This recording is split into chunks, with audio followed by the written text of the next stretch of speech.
Hi. Title page. Okay, it's Rob from the Bobs here, and we've got another IB review 2 days later, but well. This book was so good I couldn't put it down, though. I really dug into it. Anyway, we've got it's Whale by Cheon Myeong-Kwan, translated from the Korean by Chi-Young-Kim. Oh my goodness, what a novel. What a novel. Oh, you have to excuse my red nose, I've got allergies. And I did want to put foundation on my nose. I may stop to blow my nose at intervals, but we'll see. We'll try not to. Anyway, okay. So in quick, this is a satire, and it follows the lives of 4 women. One called the Old Crone. One is her daughter. One is, let me get the pronunciation right, Gumbok. And the other one is Chunhui. Chunhui, that's the proper pronunciation because I checked it out. Right. And these women, their lives intersect and overlap. And at the same time, it's a symbolic history of Korea, ranging from its humble beginnings to the capitalism to the political problems that what affected it later on. And you could say this is encapsulated by the whale. The whale, this is actually this plays a big part in the book. It's a theater in the shape of a whale because Gumbuk was inspired by one when she was young. What does the whale represent? It could represent Korea in this case. It could represent all the failings of the characters. It's quite symbolic thing in the book, just like the other instances of art where whales are mentioned. You've got Moby Dick, which is also about a person's, how should I say it,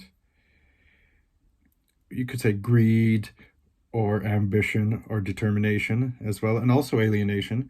And even in the film The Whale by Darren Aronofsky, it's the same thing. The whale represents the kind of the alienation that the character goes through, him being the whale himself and not liked by anyone, or trying his best to, and then when in the end, when, that's why he keeps on going onto the passage to give him hope. At least that's how I saw it.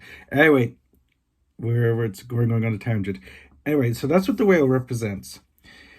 Now, I have a little bit of a rant here because I did see other booktuber reviews and they abandoned it halfway through, stating that it was misogynistic and sexist. Well, it's a satire. Sorry. If you read a book like Candide or Terry Southern's Candy, that is also a book that uses sexuality as a way of poking fun of people's mores. This is representing a type of mentality.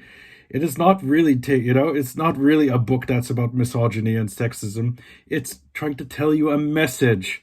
And this is something, that is worrying me, because you have people who are talking about how much they love books and how much they adore books, and yet they are not capable of reading one because they could not understand that this is a satire and that there's deeper meanings behind this.